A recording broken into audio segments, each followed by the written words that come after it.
पटना बिहार से हूँ। मेरे फादर का नाम संजीव कुमार है, वो मर्चेंट नेवी में कैप्टन हैं। मेरी मदर का नाम रंजू कुमारी शर्मा है, वो हाउसवाइफ है। मेरी एक छोटी बहन है जिसका नाम है अक्षधा सिंह, वो अभी क्लास 6 में है। बचपन से मेरा फेवरेट सब्जेक्ट मैथ्स ही रहा है। मैंने इंटरनेशनल मैथमेटिक्स ओलंपियाड और एनएसटीएससी में रैंक 1 भी हासिल की है। फिर अचानक से 9th-10th में मेरा शिफ्ट मैथ्स से बायो की तरफ गया और मैंने सोचा कि अब मुझे डॉक्टर बनना है और नीट की प्रिपरेशन करनी है।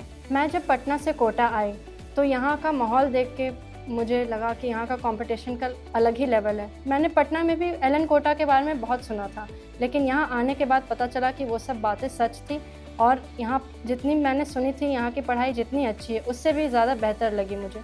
यहाँ के टीचर्स के पढ़ाने का तरीका, यहाँ का स्टडी मटेरियल, यहाँ के क्लासरूम का इन्वायरमेंट, यहाँ का डाउट सेशन, यहाँ का जो रेगुलर बेसिस पे हमारे टेस्ट होते थे वो सब का अलग ही लेवल था और जिसने नीट के प्रिपरेशन में बहुत हेल्प की मुझे।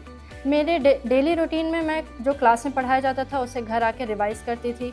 जो डाउट्स होते थे वो अपने फ्रेंड से पूछती थी या उसे नोट डाउन करके अगले दिन के लिए टीचर्स के लिए रखती थी। और मैं 1-2 घंटे अपने लिए निकालती थी जिसमें मैं म्यूज़िक सुनती थी या फिर सिंथेसाइज़र बजाती थी और ज़्यादातर मैं अपने पेरेंट्स से बात करती थी, अपनी छोटी बहन से बात करती थी कि दिन भर में मैंने क्या किया, टीचर्स ने क्या बोला, कुछ अच्छी बातें मुझे लगी, कुछ फ़नी बातें लगी तो उनसे शेयर करती थी और अपने आप को थोड़ा रिलैक्स करती थी।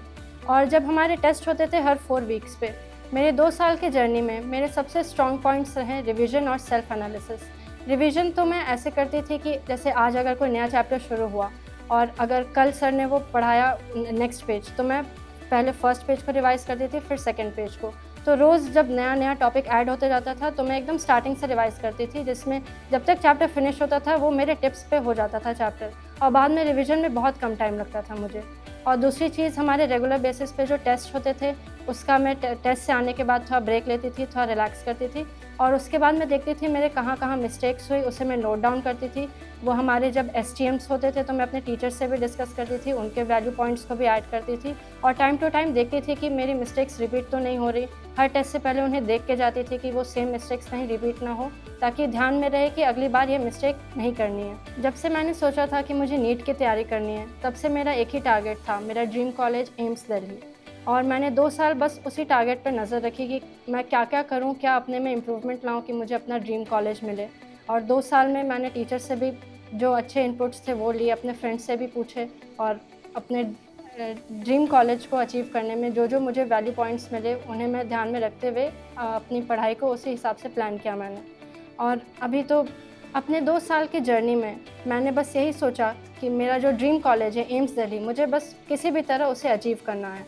और 2 साल में मैंने अपने टीचर्स से, अपने फ्रेंड्स के सपोर्ट से, अपने फैमिली और अपने पेरेंट्स के सपोर्ट से बस जो वैल्यू पॉइंट्स मिले उन्हें अपने स्टडीज़ में लाया और बस यही सोचा कि किसी भी तरह मुझे बस एम्स दिल्ली में जाना है।